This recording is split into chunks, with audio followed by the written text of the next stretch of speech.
Hello guys, आपका स्वागत है हमारे इस नई यूट्यूब चैनल में जिसका नाम है स्कैर एवरीवेयर। जैसा कि आप थंबनेल और टाइटल देखकर समझ गए होंगे कि ये एक हॉरर स्टोरी टेलिंग वीडियो होने वाली है। अंत तक बने रहिए और अपनी लाइफ में थोड़ा सा हॉरर का तनका बढ़ाते के साथ चलो शुरू करते हैं। शुरुआत होती है मुंबई में रहने वाले 3 दोस्तों के साथ। एक का नाम अली, एक का नाम अभिमन्यु और एक का नाम अनन्या। ये तीनों बचपन के दोस्त थे, एक ही साथ बड़े हुए, एक ही स्कूल में पढ़ाई की, एक ही कॉलेज में पढ़ाई की और फिर धीरे धीरे अपनी लाइफ में बिजी होते गए। सब अपनी लाइफ में बिजी चल रहे थे। एक दिन अली अपना अब्बू का काम पता कर घर आ रहा था और इतने में देखता है कि उसकी अम्मी ने उसका सारा पुराना सामान निकाल के रखा हुआ है। जाता है वो और जाकर चेक करने लगता है और वो देख ही रहा होता है कि इतने में उसको एक एल्बम मिलती है। एल्बम उठाता है और देखता है कि वो उसकी पुरानी स्कूल और कॉलेज की एल्बम है। उसमें तीनों फ्रेंड्स के सारे पिक्स एंड जितनी भी मेमोरीज थी वो सब था। अली देखते देखते इमोशनल हो जाता है और सोचने लगता है कि यार टाइम कितना जल्दी जल्दी निकल जाता है।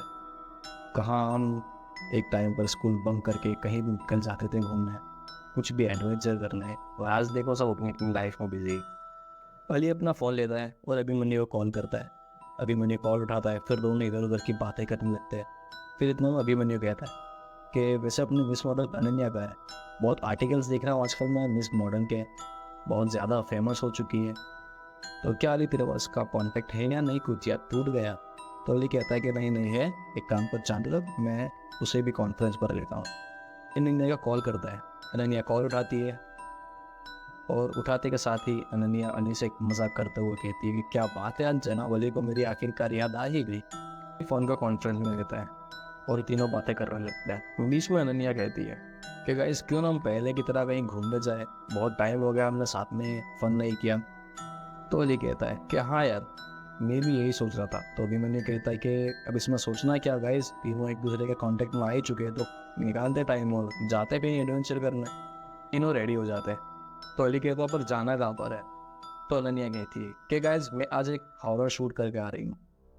मैंने एक हॉरर बुक के लिए आज शूट किया एंड मैंने वो बुक पढ़ी। वो बहुत ही ज़्यादा हॉरर थी, एक हॉन्टेड प्लेस के बेस पर बनी हुई थी वो बुक, बट बहुत ज़्यादा, बहुत ही ज़्यादा हॉरर थी, जिसको जस्ट स्टार्टिंग से ही पढ़ते हुए मेरा रोंगटे खड़े हो गए। तो अभिमन्यु कहता है हाँ यार, आजकल ये हॉन्टेड प्लेस बहुत ज़्यादा ही ट्रेंड कर रहे हैं, क्यों ना हमें भी कोई हॉन्टेड प्लेस एक्सप्लोर करने जाना चाहिए। तो अली कहता है कि हाँ आइडिया तो ठीक है, चलो जाते हैं। तो अनन्या गई थी, पर जाएंगे कहाँ पर? तुम दोनों में से किसी को अंदाजा है कि कहाँ है ये हॉन्टेड प्लेस? तो अभिमन्यु कहता है कि हाँ भाई, मेरा एक फ्रेंड है जो दिल्ली में रह रहा है और उसे पता है किसी हॉन्टेड प्लेस के बारे में। एक्चुअली वो कोई कब्रिस्तान या कुछ ऐसा है। मैं उसको कांटेक्ट करता हूँ और पूछता हूँ उससे क्या है क्या नहीं, देन हम मिलते हैं वहाँ पर। तो ले कहता है अभिमन्यु, तू अपने उस फ्रेंड को कॉल कर और डिटेल्स ले और हमें व्हाट्सएप पे ला, फिर हम मंथ के लास्ट में मिलते हैं and be ready for adventure. देखते ही देखते दिन निकल जाते हैं और आज वो दिन था जब तीनों मिलने वाले थे। तीनों दिल्ली में लाल किले के पास मिलते हैं। अली अभिमन्यु से कहता है कि भाई तूने सिर्फ व्हाट्सएप पे नाम डाला था, वो क्या था उसका नाम? लॉथियन सेमेंट्री। जी हाँ, लॉथियन सेमेंट्री।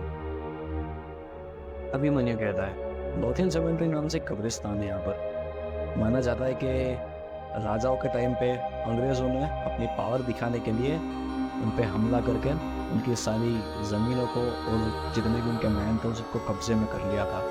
और लोगों का मानना है कि यहाँ से रात को लड़ाई झगड़े करने की आवाज़ें आती है एंड इतनी सारी आवाज़ आती है कि मानो वो कह रहे हो कि यहाँ चले जाओ, ये हमारी जगह है, ये हमारी जगह है। कहीं बच्चों के रोने की आवाज़ है और लोग ये दावा करते कि उन्होंने किसी सर कटे आदमी को देखा है यहाँ पे, बिना सर के आदमी। तब सुन के अनन्या कहती है यार गाइस, मुझे ये सुनकर बहुत डर लग रहा है, क्यों ना हम किसी और जगह चले जाए, किसी और दूसरी जगह पे ये हॉन्टेड प्लेस को हम कैंसिल करते हैं। तो अली अनन्या की मजाक उड़ाते हुए कहता है वाह मैडम जी, पहले आप ही ने कहा कि चलो चलते हैं किसी हॉन्टेड प्लेस पर और अब आप ही पलट रहे हो कहीं और जाते हैं, ये तो गलत बात है। अभिमन्यु समझाता है कि देख अनन्या, ऐसा सब कुछ नहीं होता, ये सब अफवाह है। अगर तुझे फिर भी इतना ही डर लगे तो हमारे साथ रहना, और वैसा भी ये सब अफवाह है, मैं तो इन चीज़ों को नहीं मानता।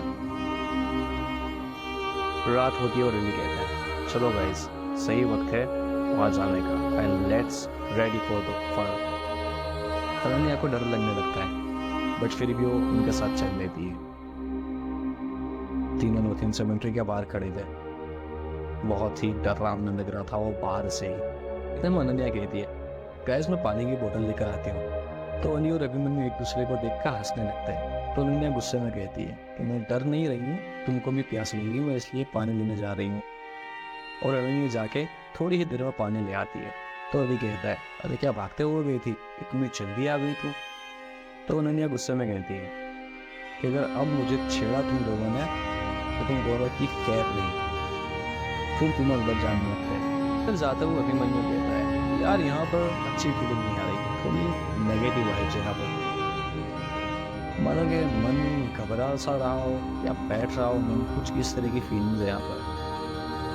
अली कहता है, हाँ अभिमन्यु, मुझे भी धीरे धीरे सेम फीलिंग आ रही है। तो अनन्या कहती है, कहाँ यार, मुझे सब नॉर्मल लग रहा है, तुम खामा का तुम लोग ध्यान दे रहे हो। फिर तीनों अंदर जाने लगते थे और इतने में अनन्या कहती है कि आओ गाइस मेरे साथ, मैं तुम्हें एक लेडी की कमर दिखाती हूँ। तो अली और अभिमन्यु दोनों साथ में शॉक हो जाते हैं कि तुझे कैसे पता, तुम तब तक डर रही थी यहाँ पर आने के लिए।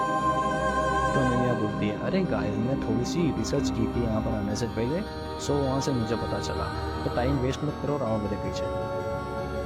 अली मन में सोचता है, कभी बाहर खड़े थे तो उसके हाथ पैर कहाँ पर थे और अंदर आते ही इसमें इतनी हिम्मत कैसे आ गई। अनन्या कहती है, गाइस आपको देखनी है या नहीं, या मैं इतनी से ले जाऊँ आप।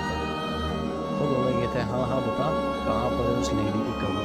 कहती है, आओ मेरे पीछे, दोनों मैं बता दूँ कहाँ पर है वो। दोनों उसके पीछे चलने लगते हैं। तो अली अभिमन्यु कहता है, यार मुझे वो ठीक नहीं लग रहा।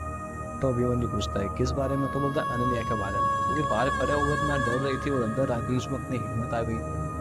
तो अभिमन्यु कहता है कि ऐसा कुछ भी नहीं है भाई, सबको होता है, वो कभी कभी ऐसा होता है कि डर रहता है, बट वहाँ पर जाने के बाद डर खत्म हो जाता है।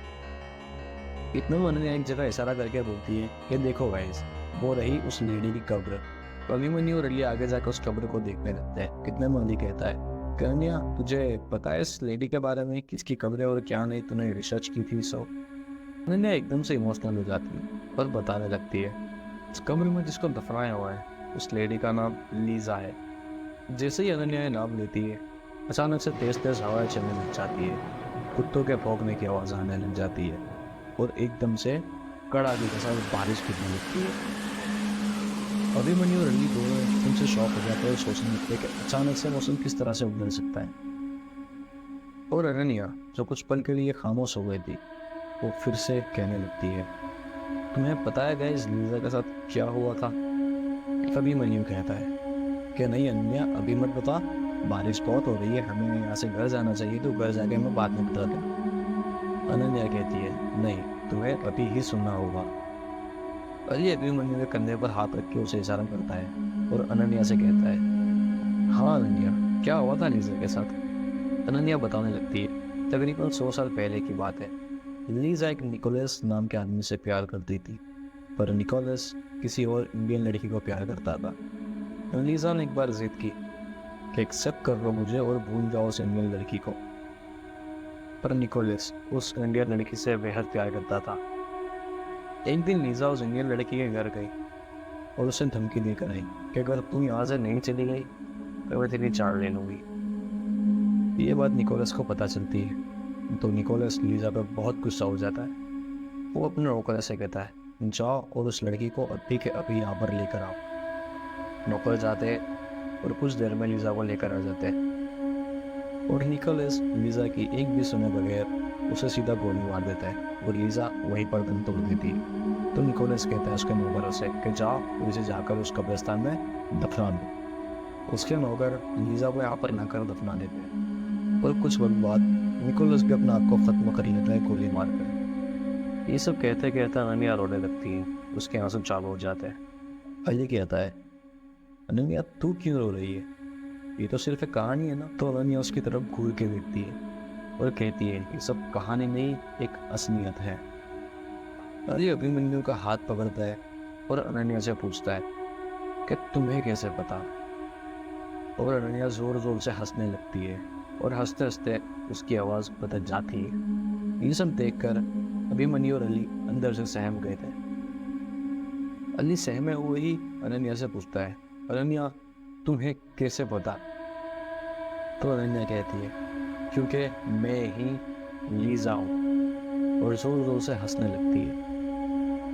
आसमान पूरा काले बादलों से भर जाता है और अभिमन्यु और अली दोनों बहुत ज्यादा डर जाते हैं। अली अनन्या को ध्यान से देखता है और उसे दिखता है कि अनन्या की जगह उसे किसी और का चेहरा दिख रहा है, जो ऐसा लग रहा था कि कहीं से कटा हुआ हो और पूरा का पूरा खून वाला।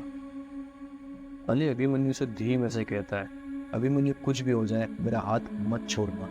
इतना कहते ही अली और अभिमन्यु दोनों साथ में भागने लगते हैं। दोनों भागे जा रहे थे पर मानो कि कब्रिस्तान का गेट उनसे और दूर होते जा रहा है। जितना भाग रहे थे कब्रिस्तान का गेट उनसे उतना दूर होते जा रहा था।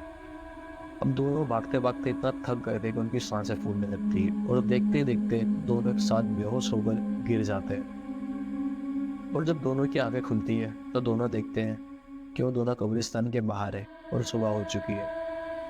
और कोई अधेड़ उम्र का आदमी और अनन्या उनके सामने खड़े हुए हैं। जैसे अनन्या देखती है कि दोनों को होश आ गया तो एक एक करके दोनों को उठाने लगती है। अनन्या दोनों से पूछती है, क्या हुआ था रात में? मैं पानी लेने गया, तुम दोनों मेरे लिए रुके भी नहीं और दोनों अकेले अकेले अंदर ही चले गए।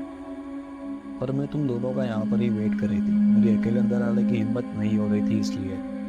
और तुम दोनों आधे घंटे बाद भागते हुए और अचानक से बेहोश हो गए और मैं ये देखकर डर गई और मैं कुछ कर भी नहीं सकती क्योंकि तब मैं अकेली थी। और तब भी मुझे ये बाबा दिखते हैं। ये तो भला हो इन फकीर बाबा का जिन्होंने मेरी हेल्प की तुम दोनों को उठाने में। अली और अभिमन्यु दोनों एक दूसरे को देखने लगते हैं। इतने में फकीर बाबा अली से पूछते हैं, तो बताओ बेटा हुआ क्या था रात में आखिर? तो अली सब बताने लगता है कि रात में हमारे साथ ये सब हुआ था। फकीर बाबा दोनों से कहते हैं, बच्चों ये नामुमकिन है कि तुम दोनों उस साये से ऐसे ही बच के आ गए। उस साये से आज तक कोई भी बच के नहीं आया। जितनों का भी उस साये से सामना हुआ है कोई भी जिंदा नहीं बचा है। तो ज़रूर तुम्हारे साथ कुछ ऐसी चीज़ होगी जिसने तुम्हारी हिफाजत की है। अली को याद आता है और वो एकदम से अपने शर्ट की स्लीव अंदर करने लगता है। वो स्लीव्स ऊपर करता है तो उसके हाथ में एक तावीज़ होता है और अली बोलता है, हाँ हाँ फकीर बाबा, मेरे साथ मेरी अम्मी की दुआ थी। ये तावीज़ उन्होंने मुझे यही कहकर पहनाया था, मुझ पर कोई मुसीबत आने वाली होगी तो ये तावीज़ मेरी हिफाजत करेगा। फकीर बाबा कहते हैं, हाँ बेटा, आज अगर तुम जिंदा बैठे हो तो इस तावीज़ की वजह से। वो आज तक उस साये से कोई भी बचकर नहीं आया। अगर ये तावीज़ आपके साथ नहीं होता तो बहुत ज़्यादा बुरा होता तुम दोनों के साथ। तुम सोच भी नहीं सकते इतना बुरा। So that's it for today guys. आपको हमारा वीडियो कैसा लगा प्लीज़ कमेंट में बताना और वीडियो को लाइक करना, शेयर करना एंड प्लीज़ सब्सक्राइब करना।